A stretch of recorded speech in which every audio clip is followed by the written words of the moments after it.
Assalamualaikum warahmatullahi wabarakatuh.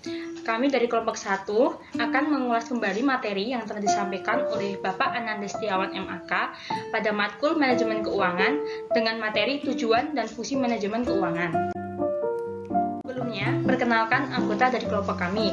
Yang pertama, Denny Chandra Putra Agustin dengan NIM 150, Maulana Jedawan dengan NIM 153, Anifa Maunatul Kuliah dengan NIM 166, Casing Yakiah dengan NIM 167, Listiana Dewi dengan NIM 168. Definisi manajemen keuangan. Manajemen keuangan terdiri dari 3 unsur. Yang pertama, analisis, yang kedua, pengendalian, yang ketiga, perencanaan. Pendahuluan, usaha besar maupun kecil, motif profit maupun non-profit, keberhasilan dan kegagalan perusahaan sebagian besar ditentukan oleh kualitas keputusan keuangan. Definisi, upaya untuk meningkatkan dan kegiatan dalam rangka meningkatkan nilai perusahaan yang terdiri dari 3 unsur. Yang pertama yaitu dana. Dana diperoleh dari 2 pihak, yang pertama pihak intern, yang kedua pihak ekstern. Di pihak intern kita mendapatkan laba ditahan, sedangkan di ekstern yaitu investor dan hutang. Yang kedua yaitu alokasi dana. Alokasi dana diperoleh dari investasi dalam aktiva tetap, fasilitas produksi, persediaan, piutang, kas, surat berharga. Yang ketiga yaitu tujuan perusahaan, keuntungan lebih besar dari dana atau biaya, dan meningkatkan kemakmuran pemegang saham. Ruang lingkup manajemen keuangan. Bagaimana mencari dana? Sumber dana sebagai modal perusahaan. Modal sendiri yaitu dari pemilik berupa saham, modal asing yaitu berupa pinjaman ke bank, penjualan saham dan obligasi. Bagaimana mengelola dana? Menginvestasikan dana ke tempat-tempat yang produktif, menganalisis dan memperhitungkan aspek keuangan dan non-keuangan, menghindari keputusan investasi yang menimbulkan kerugian dan profit rendah. Bagaimana membagi dana? Membagi keuntungan kepada pemilik sesuai dengan jumlah modal yang disetorkan atau pembagian dividen. Masalah keagenan dan pengendalian perusahaan terdiri dari 2 unsur. Yang pertama, hubungan keagenan. Hubungan di mana ketika seseorang pemilik memperkerjakan orang lain atau agen untuk mewakili kepentingannya. Yang kedua, agensi problem. Kemungkinan adanya konflik kepentingan antara pemegang saham dan manajemen sebuah perusahaan. Agensi problem diilustrasikan sebagai berikut.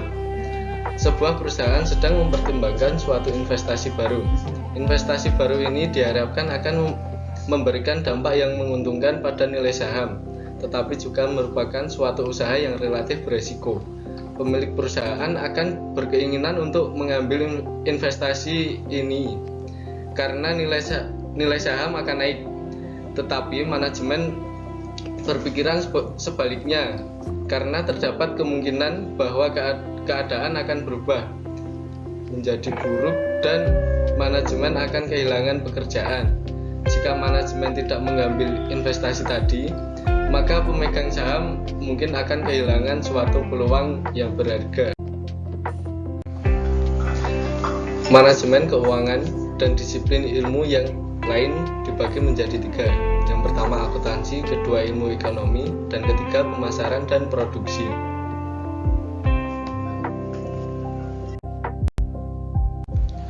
Berikut penjelasannya. Yang pertama, akuntansi.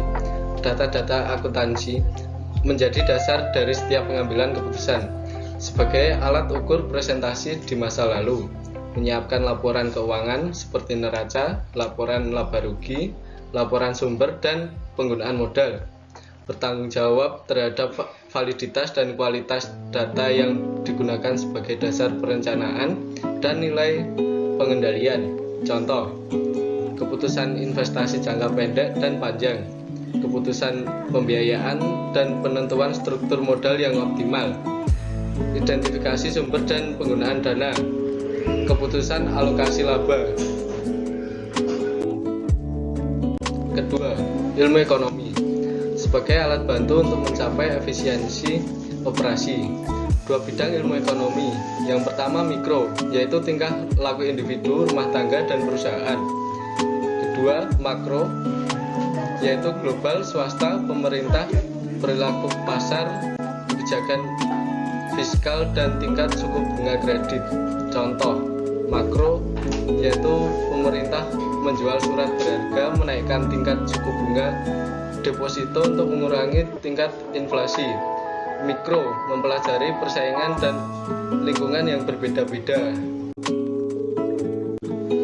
Pemasaran dan produksi. Pemasaran adalah pengaruh pengembangan produk baru, promosi, distribusi, strategi, dan penentuan harga. Sedangkan produksi adalah dampak keputusan investasi, jaringan kerja, otomatisasi, penentuan kapasitas produk, pengawasan kualitas standar bahan, dan kontinuitas operasi. Terintegrasi. Pemasaran produksi kuantitatif membentuk 3 elemen yang bersama-sama memperhitungkan berapa tingkat output minimal yang harus dicapai. Kombinasi produksi optimal, kombinasi investasi, aset real seperti tanah, gedung, mesin produksi, surat berharga. Kemudian memaksimalkan kemakmuran pemegang saham. Kemudian gambaran tingkat manajemen keuangan. Berikut penjelasannya. Manajemen keuangan, 3 bidang yang saling berhubungan. Yang pertama, pasar uang dan pasar modal merupakan faktor-faktor yang menyebabkan suku bunga naik dan turun dan instrumen keuangan. Yang kedua, investasi. Investasi adalah jasa konsultasi kepada investor, individu, atau dana pensiun tentang bagaimana menginvestasikan modalnya. Yang ketiga, manajemen keuangan. Manajemen keuangan dalam hal ini kegiatan pemerintah, sekolah, rumah sakit, departemen jalan tol, perluasan pabrik, keputusan jangka waktu kredit konsumen, berapa banyak kas dan persediaan yang harus disimpan. Manajemen keuangan. Kecenderungan penting dewasa ini. Globalisasi bisnis. A. Kemajuan dalam bidang transportasi dan komunikasi menghemat biaya pengiriman serta membuat perdagangan internasional lebih mudah. B. Keinginan konsumen akan produk yang lebih murah dan bermutu tinggi. C. Teknologi yang semakin canggih telah menyebabkan meningkatnya biaya pengembangan produk baru. D. Pemindahan fasilitas produksi ke negara yang biaya produksinya paling rendah. Kemudian, penggunaan komputer dan teknologi informasi. Ada yang pertama, A. Perusahaan membuat jaringan kerja komputer pribadi ke setiap komputer lainnya. Mainframe, perusahaan internet konsumsi atau pemasok. B. Kemampuan mengakses dan menganalisis data secara tepat. Analisis kuantitatif masa lalu lebih besar daripada naluri. Tanggung jawab staf keuangan. Yang pertama, peramalan dan perencanaan. Berinteraksi dengan departemen lain, membuat rencana perusahaan akan datang. 2. Keputusan investasi dan pembiayaan yang utama, menentukan laju pertumbuhan penjualan dan aktiva yang dibeli serta cara pembiayaannya. 3. Koordinasi dan pengendalian, koordinasi dengan departemen lainnya agar perusahaan beroperasi secara efisien. 4. Berhubungan dengan pasar keuangan, perolehan dana, sekuritas perusahaan yang diperdagangkan investor menghadapi untung rugi. 5. Manajemen resiko, mengidentifikasi resiko dan penanganannya. Fungsi manajemen keuangan terdapat 3. Yang pertama yaitu menetapkan pengalokasian dana atau investment decision. Yang kedua, memutuskan alternatif pembiayaan atau financial decision. Yang ketiga yaitu kebijakan dana pembagian dividen atau dividend decision.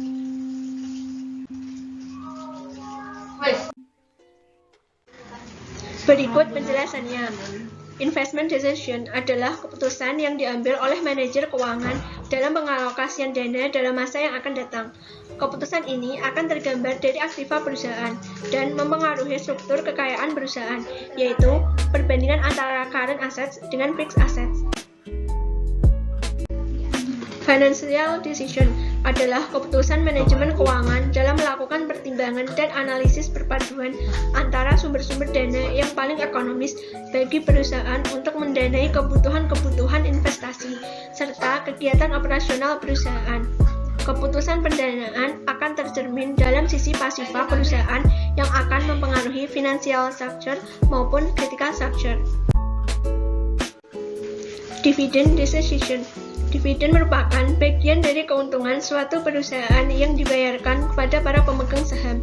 Keputusan dividen adalah keputusan manajemen keuangan dalam menentukan besarnya proporsi laba yang akan dibagikan kepada para pemegang saham dan proporsi dana yang akan disimpan di perusahaan sebagai laba ditahan untuk pertumbuhan perusahaan. Kebijakan ini juga akan mempengaruhi financial struktur maupun capital struktur. Organisasi bisnis. Yang pertama, perusahaan perorangan merupakan suatu perusahaan yang tidak berbadan hukum dan dimiliki oleh individu. Kelebihannya yaitu 1.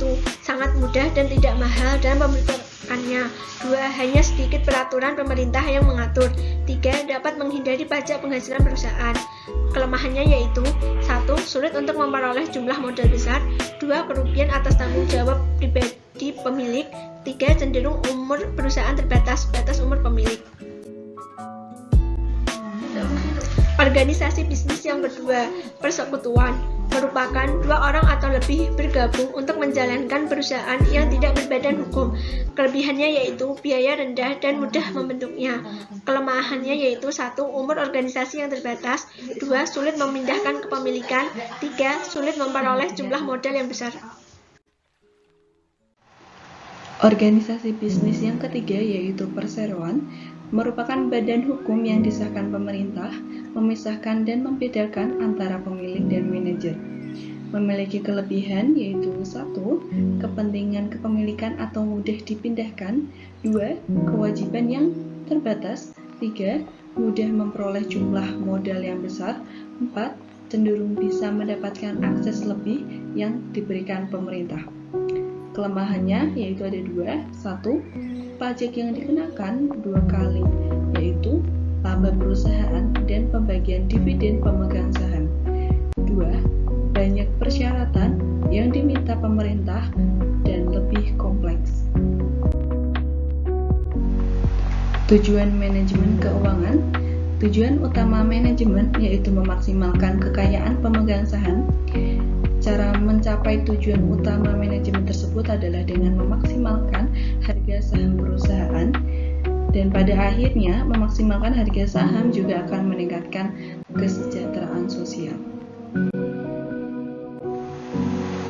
Keputusan-keputusan manajemen keuangan terdiri dari 3. 1. Penganggaran modal. 2. Struktur modal. 3. Manajemen modal kerja. Keputusan manajemen keuangan yang pertama ada penganggaran modal, yaitu ada identifikasi peluang-peluang investasi, ada arus kas investasi lebih besar dari biaya modal, ada juga mengevaluasi besaran waktu dan resiko. Yang kedua ada struktur modal, yaitu kombinasi spesifik ekuitas dan utang jangka panjang yang digunakan perusahaan untuk mendanai operasinya. Berapa banyak yang sebaiknya dipinjam oleh perusahaan? Apakah sumber pendanaan yang paling murah bagi perusahaan? Yang ketiga yaitu manajemen modal kerja. Aktivitas sehari-hari yang akan menentukan tersedianya sumber daya yang mencukupi bagi perusahaan untuk meneruskan operasinya dan terhindar dari gangguan yang dapat menimbulkan biaya yang besar bagi perusahaan. Mengacu pada aset jangka pendek yaitu persediaan, kewajiban jangka pendek atau hutang kepada pemasok, berapa banyak kas dan persediaan yang sebaiknya dipegang, apakah sebaiknya kita menjual secara kredit, dan bagaimana kita akan mendapatkan semua pendanaan jangka pendek yang dibutuhkan. Sekian penjelasan dari kelompok kami, kurang lebihnya mohon maaf. Terima kasih. Wassalamualaikum warahmatullahi wabarakatuh.